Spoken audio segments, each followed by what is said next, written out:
Namaskaram to your listeners. In today's narration, we will see the milking of Mother Earth. In the Gita Dhyanam, there is a verse which says, Sarvopanishado gavo dukta gopalanandanaha partho vatsas sudhir bhokta dugdham gita amritam mahat. What it essentially refers is to the Bhagavad Gita as the cow, Krishna as the cowherd or the milker, the dogdha, Arjuna as the vatsa, Partho vatsa sudhir bhokta, Dugdham Gitam Amritam Mahat, the Amrita that comes by the milking of the cow is the Bhagavad Gita, milked by Krishna with the calf as Arjuna. So also here, after the long deliberation, Prithu made Manu, Prajapati Manu as the calf, and he himself became the Dogdha, the milker. He milked out from Mother Earth all the herbs and seeds which were needed for his subjects. He then told everyone that they could all get what they wanted out of her if they were able to get the right calf and the right person to milk her.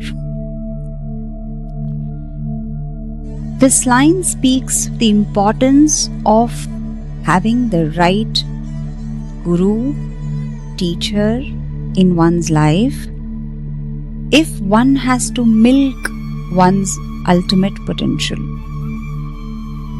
One may have the potential, but it is only in the presence of an elevated soul that the churning can happen and the Amrita can be received in one's life.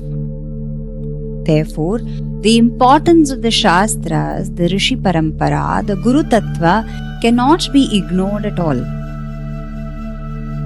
The wise ones then milked knowledge out of Mother Earth. The Rishis made Brihaspati their calf and milked the Vedas. The vessel which held this milk was made up of the powers of speech and hearing and the mind. Indra was the calf whom the Devas selected. They used a golden vessel to get nectar, soma, mental strength, virya, strength of the senses, ojas, and physical strength, bala. The Daityas and Danavas brought as their calf Prahlada, and the wines named Sura and Asava were milked into an iron vessel. The Gandharvas had a vessel made of lotuses, and they with the Apsaras made their calf to be Vishwavasu, and music was the milk they got out of her. Music which was sweet to the ears and which was composed with beautiful words.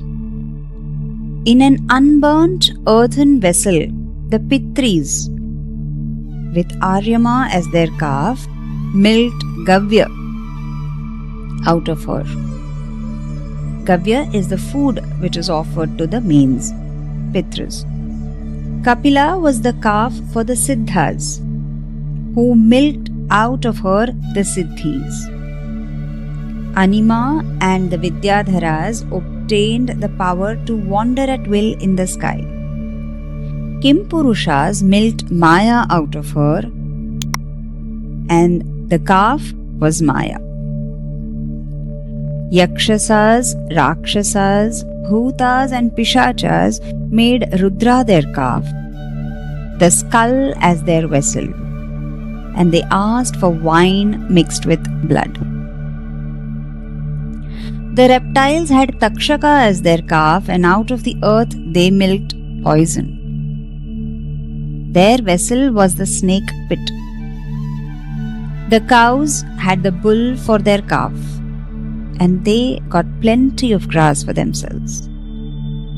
The calf chosen by the trees was the Pipala tree, and the milk they obtained from the earth was the life-giving sap. The mountains milked conch and precious things out of her, and Himavan was their calf. Each and every one got what they wanted. The best of each group was the calf for them. One must remember that for the cow to give the best milk is possible when the calf is right there. The importance of the calf to bring out the most nourishing milk is akin to the quality of the sadhaka and his sadhana to bring out the best from the Guru or the Rishi Parampara. Prithu was so pleased with the earth and her bounty, her unstinting gifts that made her his beloved daughter. It is since then that Mother Earth began to be called as Prithvi, the daughter of King Prithu, who was none other than the incarnation of Narayana himself. And each one, based on his ability and level, milked the Mother Earth, who was gracious to serve, to offer, and to nourish her children with whatever they sought. With the tip of his bow, Prithu crushed and crumpled the tops of the mountains, filled up the ravines on the surface of the earth, and leveled her. He was the first king that ever won the hearts of the people, and it is that from his time kings have been called Raja. Raja means to provide what is needed for the subjects to perform their tasks on the path of dharma. Prithu was the Adi Raja. Do contemplate what we seek from Mother Earth, and based on our right desires, how we too can seek the right nourishment for our body, mind, intellect. But at the same time, if we, like Vena, disregard, misuse the resources on earth, then what would be the consequences of such a life on oneself and for the generations that will follow? Hari Om.